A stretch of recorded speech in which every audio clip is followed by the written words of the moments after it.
You're here. This webinar is being hosted by University of Illinois Extension and Rural Partners, the State Rural Development Council.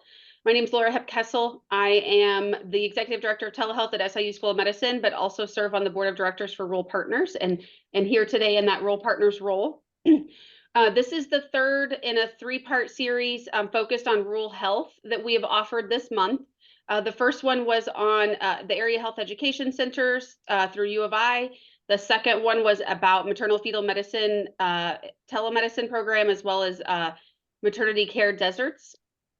And our third one today is with OSF OnCall folks to talk about digital community care. So glad that they're here. We are looking forward to hearing from Melinda Cooling, who's the Senior Vice President of Advanced Practice and Chief Clinician Executive at OSF OnCall, and Susan Wolf, who's the Clinical Director for OSF OnCall Digital Care. Just a few housekeeping notes. We will have time for questions and answers at the end. So if you have questions, please enter those in the chat and we'll keep an eye on those. And I will present those to the presenters at the end. If you need any kind of technical assistance, let us know in the chat and Mike will try to assist with that. We are recording the webinar and it will be available online in the next couple of days, along with a copy of the PowerPoint slides. So if you know someone who might want to hear this information, might be interested, you'll have an opportunity to share that with them, or you can go back and look yourself. I think that those are most of the housekeeping items. Mike, did I miss anything that you're thinking about? I think you've covered it, Laura. Okay, perfect. Well, we're going to go ahead and get started, and I will hand it over to Melinda and Susan. And again, we're so thankful you're here. All right. Well, thank you for having us today. We're really excited to be here. You'll be hearing from both of us throughout this, but we're here to represent OSF OnCall. For those of you who may not know who we are, we're the digital health entity within OSF HealthCare. And so we were developed in 2020 and have gradually been building our programs. So when at the time when we really developed OSF OnCall, we thought about what are we really trying to achieve with this through OSF HealthCare as a system. And really we were challenged to think about being present where the patients are at any time of the day. So really thinking about how do we provide digital care on a platform where patients can navigate their care 24/7, 365, which is very different than traditional healthcare where you have a practice that may be open certain hours of the day, and then patients are sort of forced to go to the emergency department. So really rethinking how we address care. When we think about the work that we do and maybe new program development, we always go back to our guiding principles. And so when we're looking at whether we're going to start a new program, whether we're going to partner with another organization, when we look at vendors, things of that nature, we always think about how do we have a single point of contact for our patients to really navigate their care. This is something that we're still working through. Most importantly, we always go to how do we provide this service 24/7, 365. So we're always available when patients wake up in the middle of the night, when they need services, and really provide our patients self-service options.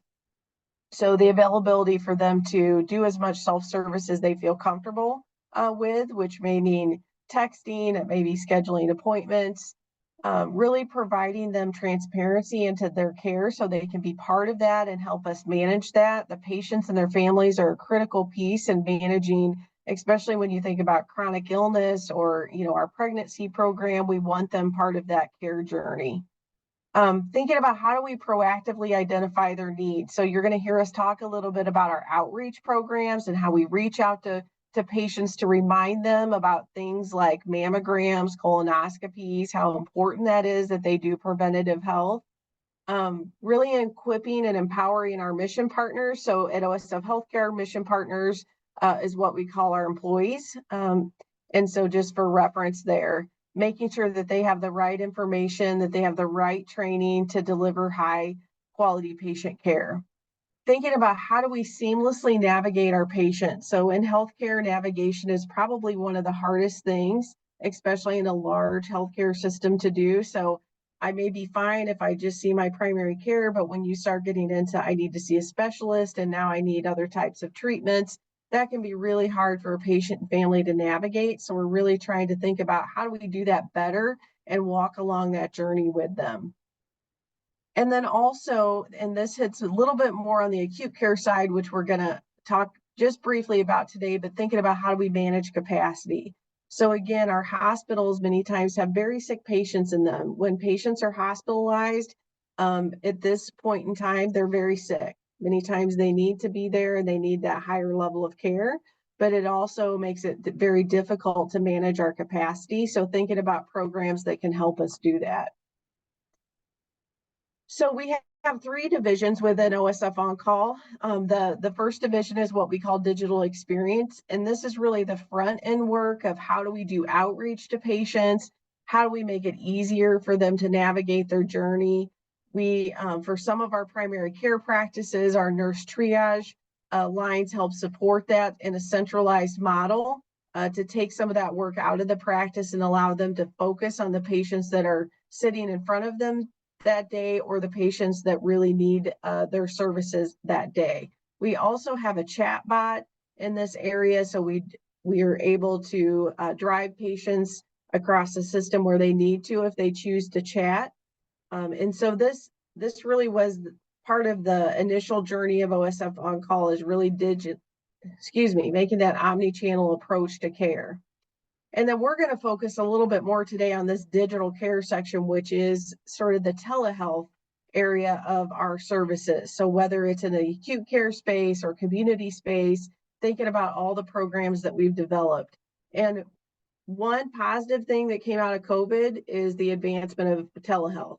I mean, it pushed us at least 5 to 7 years ahead of where we would have been most likely. So these programs that we're going to talk about today really were developed and anchored a little bit from some of the positive work that came out of COVID. And then the last division is on demand, which is our 26 modern urgent care clinics. So depending on where you are in the state, you could have seen one of these clinics. These are urgent care clinics that we have spread across our regions where we provide services. And again, this is really to provide another level of care for quick and easy access to the healthcare system when maybe a patient doesn't need primary care at that time. Along with this service, we also have 24/7, 365 virtual urgent care. So again, if a patient wakes up in the middle of the night, kiddo's got an earache or complaining of a fever, that parent has somewhere to call and get advice in the middle of the night. So just a brief overview of our leadership team. Michelle Conger is our Chief Strategy Officer for the healthcare system and also the CEO of OSF OnCall. Jennifer Junis is our Senior Vice President. And then we have operational VPs that run those divisions that I just talked about. And then myself and Kate Barth, and we currently have a vacancy with our CMO position, but we really focus on the clinical work that we're doing along with our clinical directors, and you're going to hear from Susan today. So just a brief overview again of the digital experience. When we think about some of that experience and navigation that we're giving patients, think about the diagnostic scheduling. So I need a mammogram, I need a colonoscopy, I need an appointment somewhere. We mentioned office scheduling, which we do for some of our primary care practices. Patient navigation, so it may be helping a patient find a new primary care person, it may be helping them find a specialist, maybe they're new to the area. And then lastly, the medication prior auth. So some of the more pricier medications, sometimes we have to do prior auth for, so they help in this space. So this is an area that we are constantly evolving in as well. So we're going to start out talking about our community care programs, and I'm going to turn it over to Susan to talk through those. Actually, I'm going to do these first ones. I apologize. So a few years ago, you may or may not be aware of that Medicaid actually put out a proposal for transformation in healthcare. And at that time, we really felt like some of the learnings that we had during COVID when we built some remote patient monitoring programs, we built some triage programs at that time to deal with patients who had COVID or were worried that they may have COVID. So we learned a lot during that time and felt like we really had a good background and framework to build some new innovative programs to address the Medicare need. So OSF HealthCare, OSF OnCall was selected at that time as part of this Medicaid transformation work. And in partnership with 4 FQHCs in our regions, we created what we call the Medicaid Innovation Collaborative. And this is really to provide care to Medicaid patients across the state of Illinois, engage them in their health care, start to build trust and work in their communities, which we'll talk about a little bit more with the type of things that we do with the digital care and some of the specific programs. But really just thinking about how do we have the infrastructure, how do we build the engagement along with the high quality clinical services. So when we think about digital tools, we're constantly thinking about what is most appropriate for that patient. So it may be blood pressure machines, it may be oxygen saturation machines. It could be thinking about weight management or blood glucose. Those are all things that we can provide to the patients to get them the clinical information that helps us drive their care. We can also do synchronous and asynchronous modes of communication. So many times our patients are talking to us over text messaging, and you would be surprised that younger individuals, older individuals actually like this type of technology. So many times we find that a lot of our clinicians have a bias that older people aren't going to be interested in this. Some of our best communicators are those older people. I remember we had a patient in her 80s and she loved talking back and forth to us through text messaging. So we really want to make sure that we're always open to that, understanding that some people may want a phone call, some people are fine with text messaging, but what's the right way for us to elicit their engagement? And then another big piece of this is education. So how do we continue to push out education materials, engage that patient in the care, so they can really think about how do I own this disease, this chronic illness that I have, or how do I manage my pregnancy and do it with all of this education to help me gain more knowledge. And then also taking time to take surveys, interacting with these patients, asking for their feedback, how do we make this better, and also escalating their care if needed. I would say one of our most critical roles that we have, and you think about the background of a community health worker role, we've recalled it and renamed it a digital health worker because they're digitally enabled. But these are individuals that we've really embedded in the communities.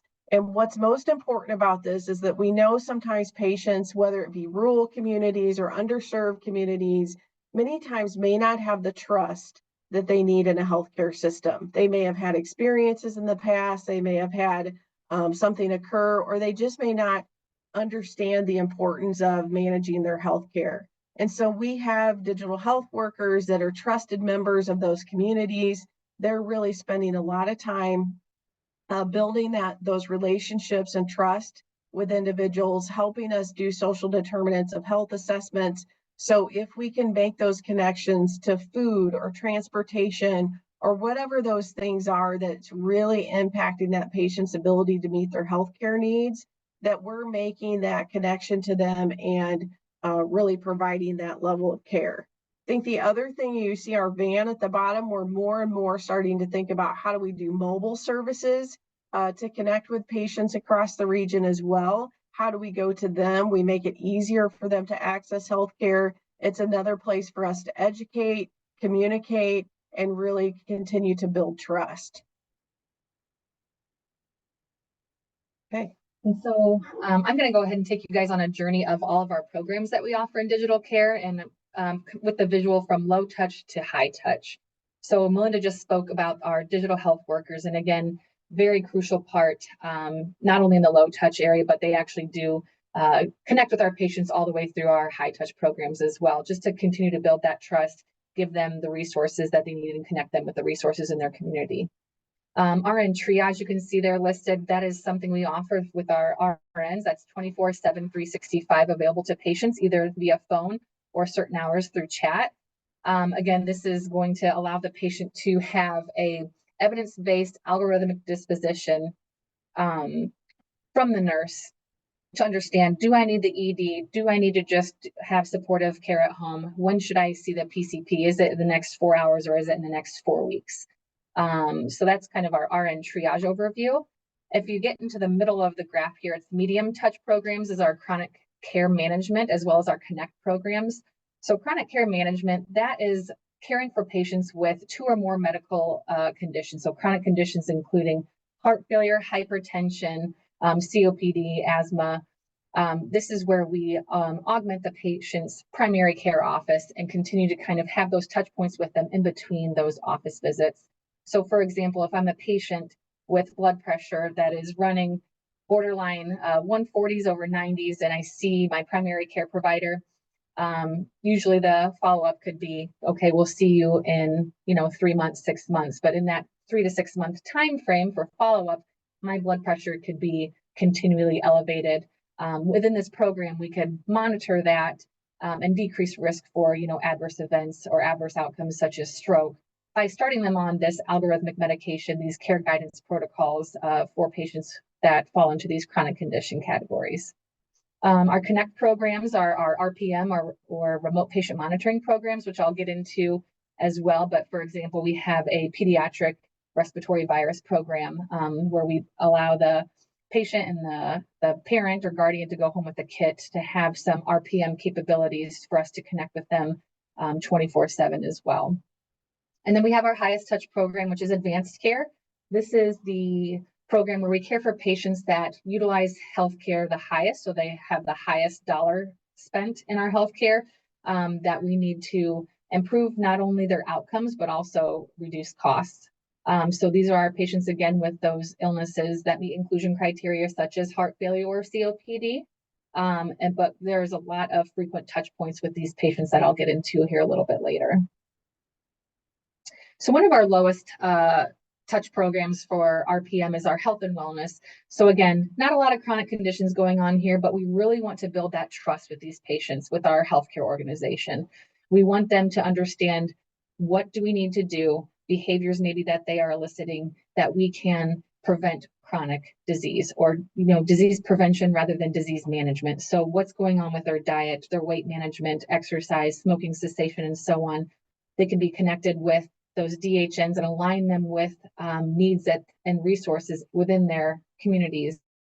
They can reach out to the DHNs 7 days a week for 8 to 4:30 for additional support, education, what have you. And again, this is also offered in English and Spanish, these resources that we provide to patients in this program. You can see the eligibility there are patients that are in Illinois, 18 or older. Again, Medicaid patients like Melinda talked about with our Medicaid, our MIC program, but they are also not enrolled in our medium to high touch programs as well. And the goal of this, again, is to not only improve their outcomes and enhance their education and their resources at their fingertips, but it's just to bridge the gaps that are related to those social determinants of health. We want to increase those number of patients served, especially in those distressed communities that don't have accessible resources at their fingertips. So again, there's different modules and ways that they can learn. There's some written instructions, there's video instructions that do correlate with their needs, whether that's diet, exercise, weight management. And again, they can connect via text with our digital health navigators during those hours. These are our medium touch programs. So I'll discuss the Connect programs here. Our first one being chronic condition, RPM. So again, we have those diseases listed there in the bold, but these are patients in Illinois with that are under Medicaid or our OSF medical plan. And we really, again, augment that PCP. We don't replace the PCP. We connect with them on a frequent basis to understand, what are your health goals and how can we best manage you and support your symptoms or your illness to prevent progression, to have control over that, as using the evidence-based algorithms that we have for care guidelines.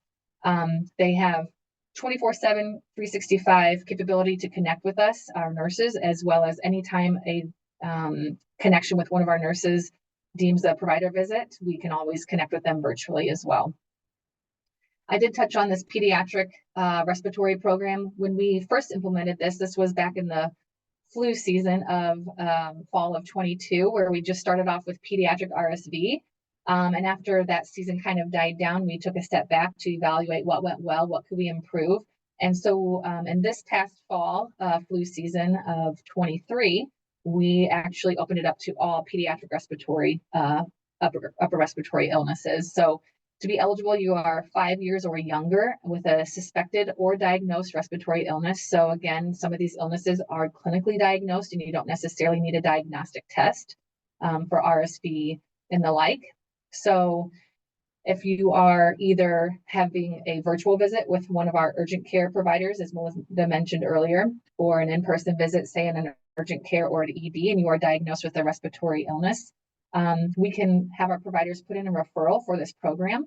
And then our team will go ahead and reach out to you and get that process rolling in our Get Well Loop network. And if you are seen in person, we actually do have that provider supply you with the kit that's needed, which comes with those bullet pointed items there: a thermometer, saline spray, the bulb syringe, and a pulse ox. If you are actually seen virtually and diagnosed virtually, we have our DHNs come out to your home and deliver this kit to your home. But again, it's just so nice to have that parent, that guardian, have that extra safety net of resource to reach out anytime, 24/7, 365 with any questions or concerns. As some of you may know, if you are diagnosed on day 1 of illness, some of these actually peak days 3 to 5, where they actually experience the worsening symptoms, where they have worsening cough, respirations, mucus buildup. So it's so nice to have somebody to reach out to virtually from the comfort of your home anytime, day or night, rather than going all the way back in and exposing others to the illness or even getting other germs picked up by you or your loved ones.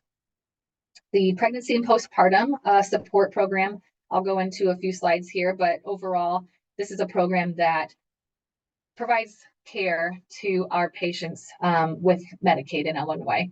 They are the women that we see mostly in these OB deserts that you guys may have heard of. I know you guys had mentioned your previous talk was about OB deserts. So this is something that really is near and dear to our hearts, to serve these women from 8 weeks of pregnancy through 6 weeks postpartum.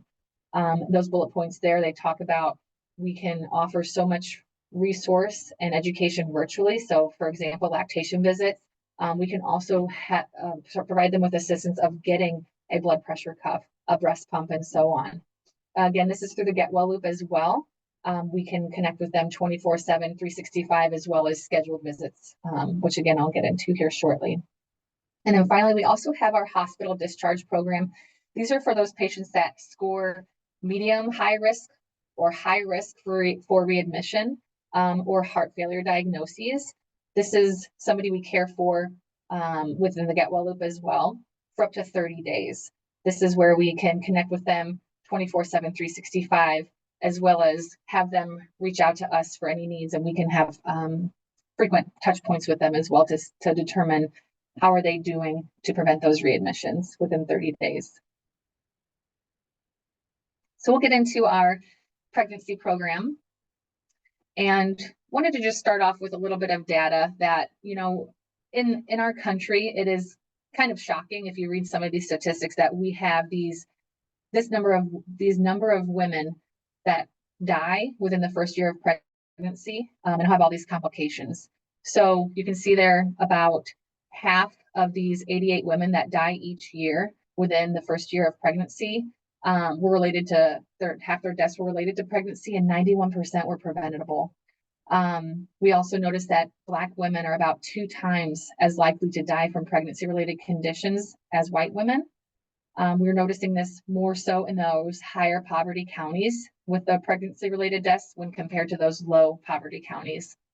We did notice that there's substance abuse or substance use disorders as well as that leading driver or the cause of pregnancy-related deaths, and noted that there was discrimination in 2 of 5 deaths, and more likely to be a likely contributing factor to the death among the Black women that were dying.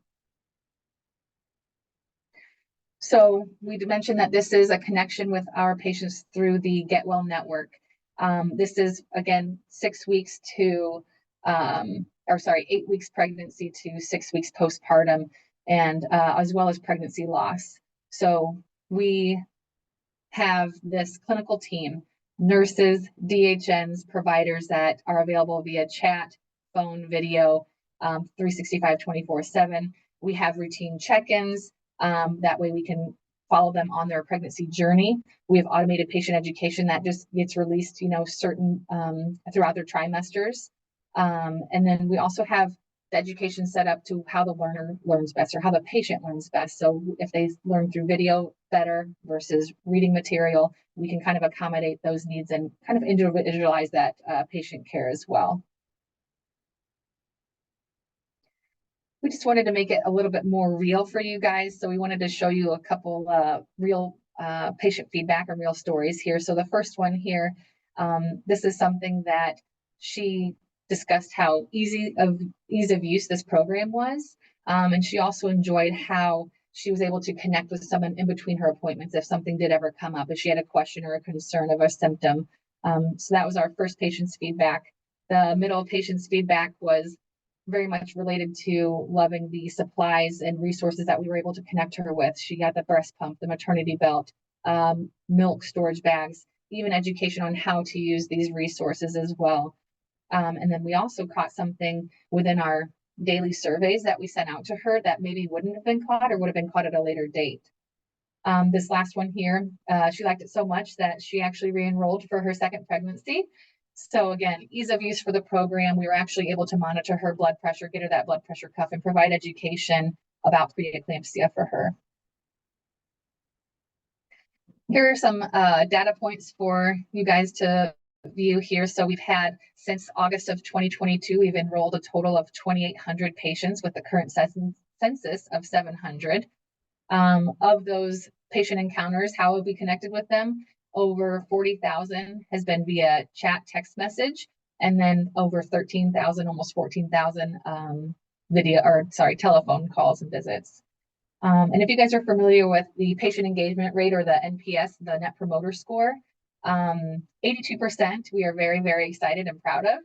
If you think of NPS is not alone, not siloed just to healthcare industry. It's actually, the hotel industry, food industry, and so on. So if you compare it to a hotel industry, they're very excited if they get around that 70% mark. So as far as consumer engagement or NPS score. So we are very, again, excited about our 82%. And then I will end with our highest touch program, which is OnCall Advanced Care. So again, these are our patients that are the highest utilizers of healthcare and at higher risk of complications, as well as readmissions and poor outcomes. So these are patients in Illinois, again, with Humana or Medicare C Medicaid patients, along with some other exclusion criteria. Again, you have your diagnoses right here: COPD, diabetes, heart failure, hypertension, and it is not uncommon for us to see our patients with all four of these and more diagnoses on their problem list. So again, we are able to reach out with them 24/7, 365 to help aid the primary care provider and augment their team with caring of this patient.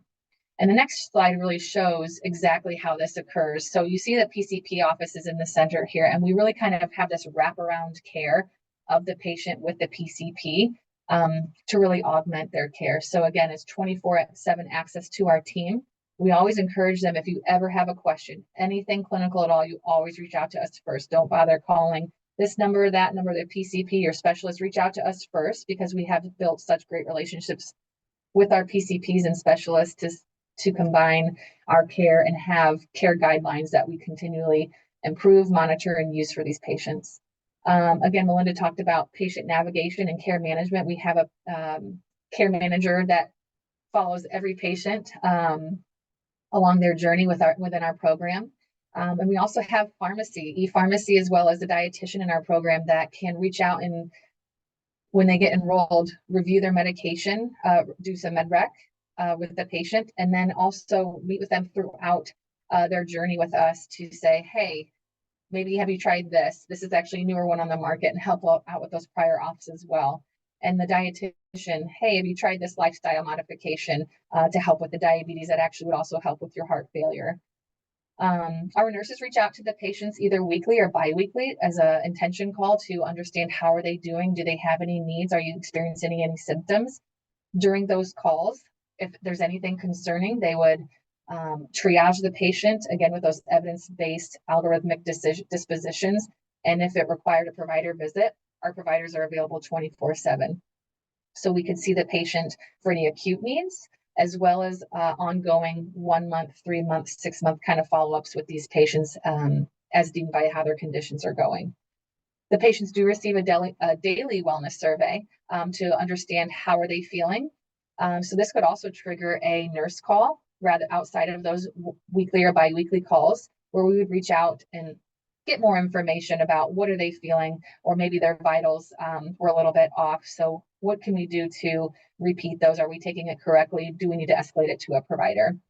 And again, they have these, the kits that go home with them. They have a scale for daily weights, as well as their pulse ox, a glucose monitor for their diabetes, as well as, oh gosh, they have one more, don't they? The glucose monitor. Yeah, the glucose monitor, yeah. The kits, yeah, a tablet, I'm sorry. They have a tablet as well that they can plug these things in, these vitals in as well. Okay. All right, thanks, Susan. I think one thing I love about this slide, really, when I think about all of our programs, is you could almost put the patient in the center too. So instead of staying an extension of the PCP office, we really think about how do we put the patient in the center and wrap all this care around. So we need their primary care, we need their specialist, but then we need to put all these other services around them to help them manage their health care. And we hope that that's what our patients are feeling through all of this. And I think that, many times we get the question of, well, how do your nurses monitor all of these patients? Part of that is done through technology. So you're able to make these programs much more scalable, because the nurses then get a sort of scorecard of red, yellow, green. And so if the patient's blood pressure is fine, if it's in the parameters that we've set, that nurse can easily look at that and say, oh, Joe's in the green today, everything's fine. If it's in the red, then that nurse knows I need to reach out, I need to see what's going on today.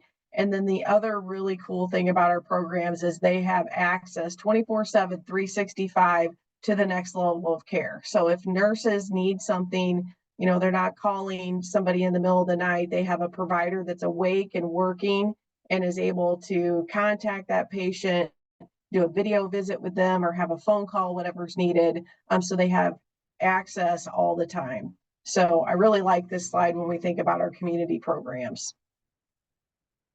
I'm going to finish by talking a little bit, give you a high-level overview of our acute care programs. So we have 3 acute care programs: our telehospitalist, intensive care, and hospital at home programs. So the OSF OnCall Digital Hospital, a lot of people are interested in this. And if you pick up healthcare literature, you're seeing more and more about digital hospitals. And a lot of people are like, oh my gosh, how can you do that safely? It really took us a lot of time to think about how do we want to build this. And it really takes 3 components. You have to have a command center, a centralized location where you have your healthcare clinicians. So this is where we have our physicians, our nurses, and then healthcare assistants. And then a big piece of this is also the technology platform that sits in the middle, which is the communication that goes back and forth from the patient's home and gives the patient access, again, 24/7, 365, immediately to hit a button and be able to connect to the care team. And then along with all of this, you have to have the background rapid response. So when we think about the patients that are eligible for these programs, they have to meet admission criteria to be admitted into a hospital. So these are not going to be the patients that are so sick that they're going to go into the ICU, or that we know they're going to need surgery in the next 4 hours, or that they're going to need a lot of testing done. These are patients that are a little bit more stable, but they still meet admission criteria. They might need antibiotics done through an IV. They might need wound care. They might need management of their COPD exacerbation. So we're able to take them home if the patient and family is comfortable with that. And then we also have nurses that go to the home at least 2 times a day. We have advanced practice providers that can go into the home if needed. And then again, 24-hour access to our hospitalist physicians who are able to assess that patient through telehealth. And so when you think about the acute phase, we sort of split it into two different phases. The acute phase is when that patient is first coming out of the hospital, they're in that inpatient level of care. The physician's really leading that care plan, deciding what that patient needs as far as therapies, and then we're able to deploy all of those things to the home.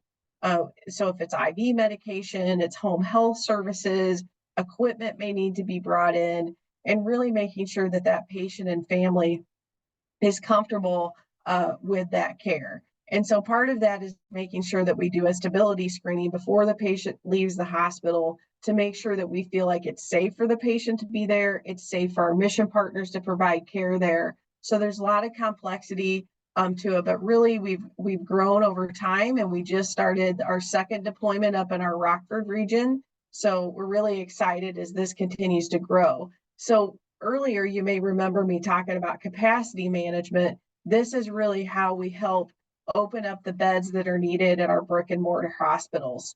So if you're familiar with OSF at all, Peoria is our highest level care center across our ministry. And so it's really important for us to be able to bring rural patients, so rural community patients that are so sick that they can't stay in a community hospital, into St. Francis. And we want to decrease the time it takes us to get them to the level of care that they needed, whether they're flown in or brought in by ambulance. That's an area where if we can take some of those patients out of St. Francis back to their home safely, then that opens up capacity for us to be able to bring other patients in that need that level of care. So this again just talks about some of the technology. So again, they have technology that they can immediately reach out. They have a Wi-Fi capability that's taken into the house. So we know that we have stability in the Wi-Fi, as well as connection with the blood pressure cuff and all the other devices that we may need.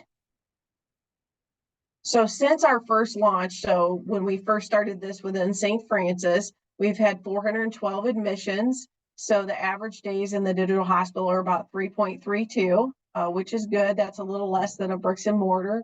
We've had no hospital acquired infections. So we know that we can keep those patients safer when they're in their home and their environment. We expose them to less things. We haven't had any falls with injury. And we've had about a almost 7% escalation rate back to the bricks and mortar hospital. So the benchmark for us is keeping it less than 10%. So we're really happy with this.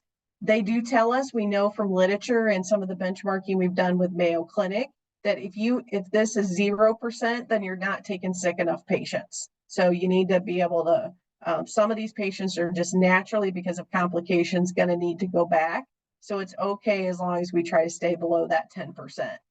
And then again, most patients and families are really happy with this program. If you think about your own healthcare, there's nothing worse than have to be in a hospital where it's noisy, things are going on 24 hours a day.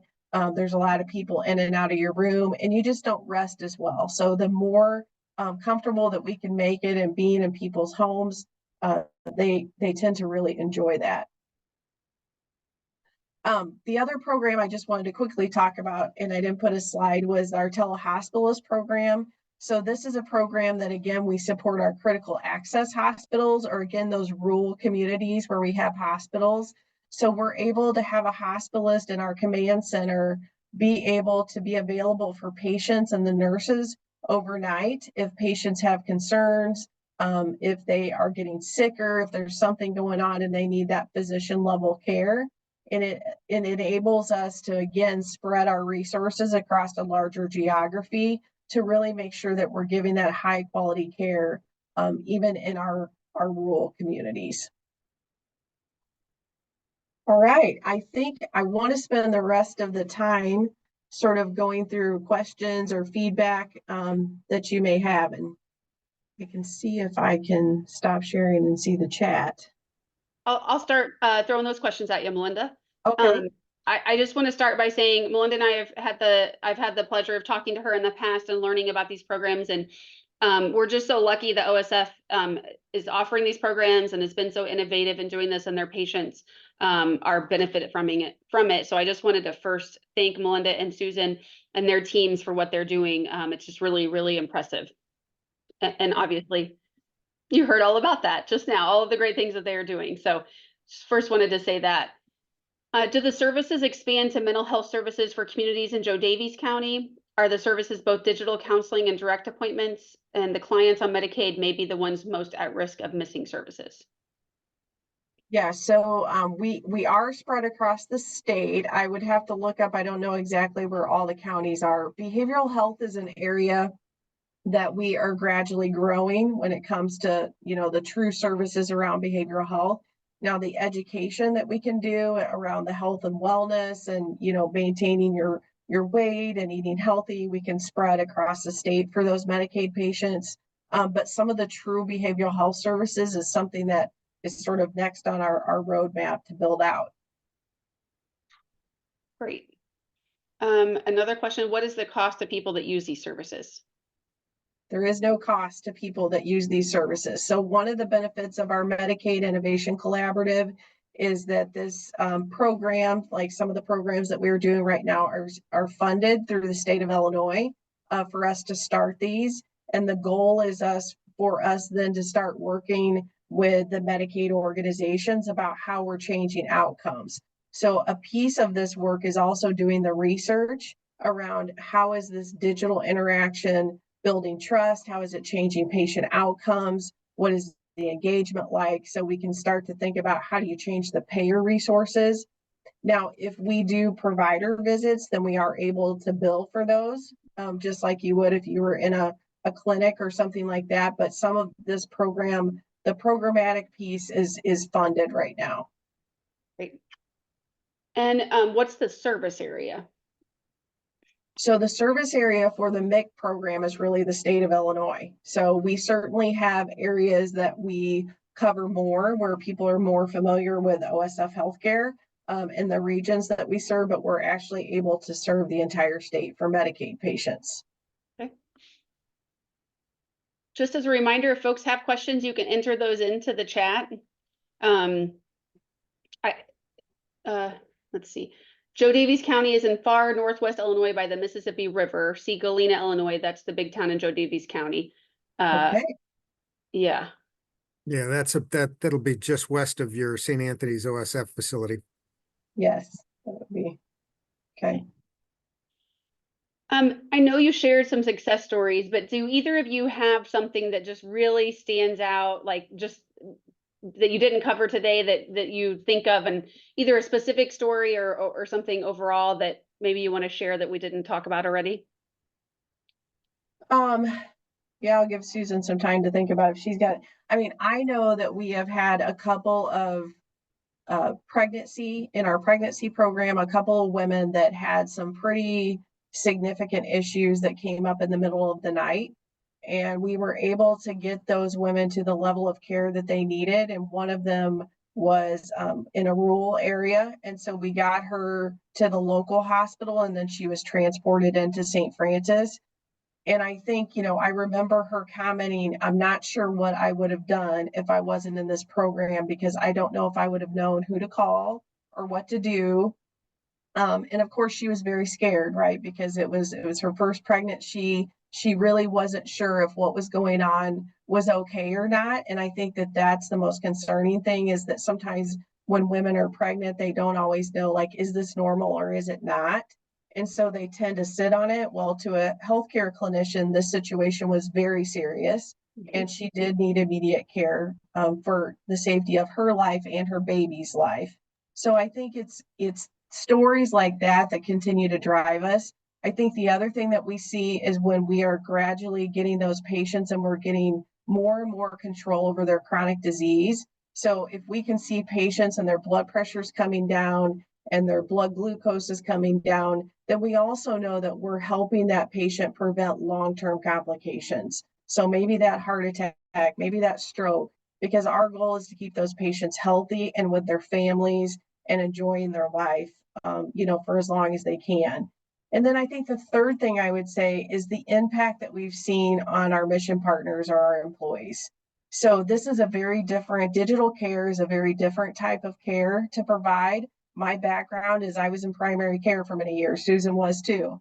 And so we lived in that world. And so coming to a digital world is it's a different kind of care, but really seeing them understand that and engage in that and think about new ways and be innovative around caring for patients and seeing how they can spread their reach. So it's not just in my community, but it is serving these rural communities, it's serving these underserved areas where before they felt like they didn't have services.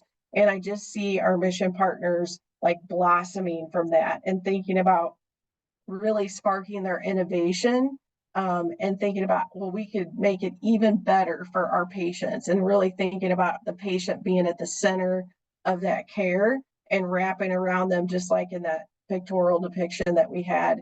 But just seeing our mission partners really think very differently when they're able to be in an innovative space. So I think for me as a leader, that's really exciting. Thanks, Melinda.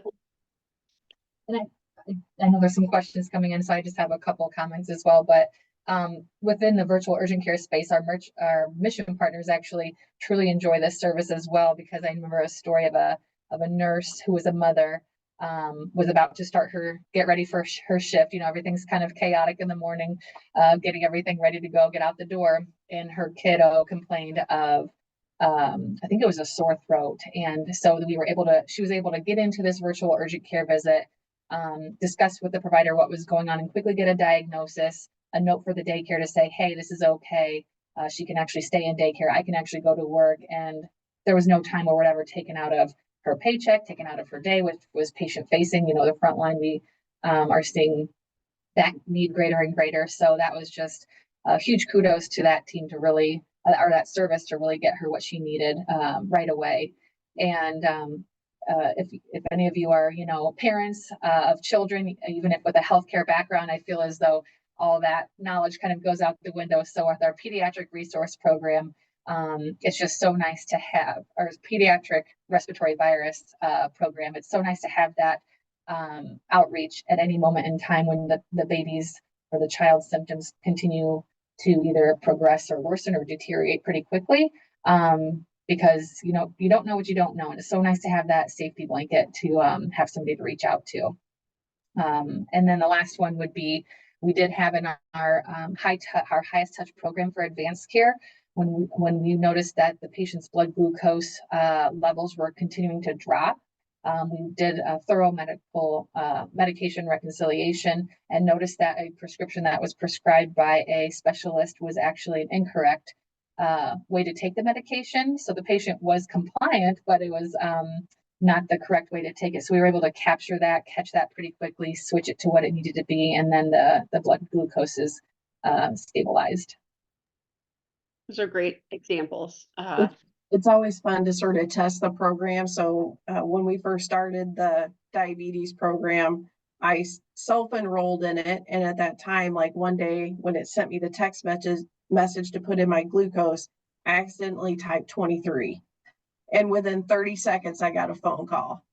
Melinda, this is the nurse from OSF OnCall. I want to make sure, like, how are you feeling right now? It was really impressive to see that, even though it was by pure accident that I did it. I was like, kudos, we did a pretty good job with that, reaching out to the patient. I think another important thing about all these programs too is that the patients can self-enroll. So I did see one question that came through about the OB program. So these patients can self-enroll. They don't have to be referred from a physician or their OB. We have a lot of patients that are referred, but they don't have to be. Some of the WIC and some of the health departments will give patients flyers for them to self-enroll. So we're happy to take those patients. They don't have to be OSF physicians. That's not the important thing. We are doing this for Medicaid patients across the state. Great.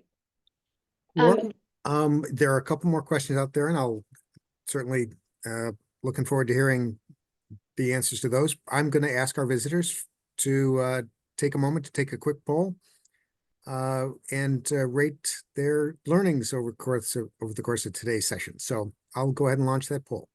Perfect. Melinda and Susan, do you know if your providers are interacting with Illinois Extension at all and trying to extend some of the programs you're doing, like diabetes prevention or cooking classes? I don't know the answer to that, but I can certainly find that out from the leaders in that area and get back to you about that. It may be also just a suggestion, even if it's not happening, maybe just something to Right. consider. And then someone else, just a nice compliment. They had the pleasure of visiting with OnCall this winter, trying to decide about seeking care, and it was helpful and a pleasure to work with the staff. Oh, thank you. We're always thankful. We want good and constructive feedback. And I think you've covered the OB questions, and one of our participants, Kathy, actually put a link in here to OSF HealthCare and your locations. So, because there's some specific questions about different parts of the state. So there's a resource there. Again, Susan and Melinda, thank you so much for your time. Thanks for sharing about the great work that you're doing. Thanks for the impact you're making on patients across the state. It's such an important role. And as you said, probably a little further along today due to the pandemic, there are some silver linings. And we're so grateful for that and grateful for your time today. For our participants, thank you for taking time out of your day to join us. We hope that you got some good information today and maybe things you can think about, either to participate, folks that might want to participate in OSF's programs, or maybe you can share information with your local healthcare system about maybe other ways they can serve your area. Hopefully this was educational for you. If you didn't directly sign up for the webinar, please put your chat in the chat box. We'll make sure you get the link to this recording as well as the slides from today.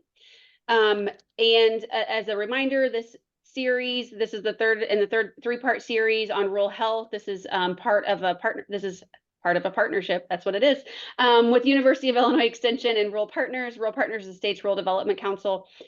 We'd love for you to join us. We're always looking for new members, so consider that. And I will put our website in the chat just in case you have an interest.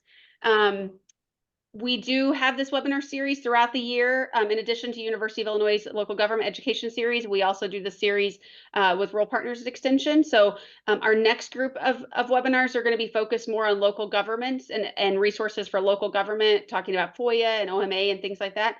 So watch your inbox for information about those dates and times. Thanks again for being here, and we hope to see you again in the future. Thank you. Thank you.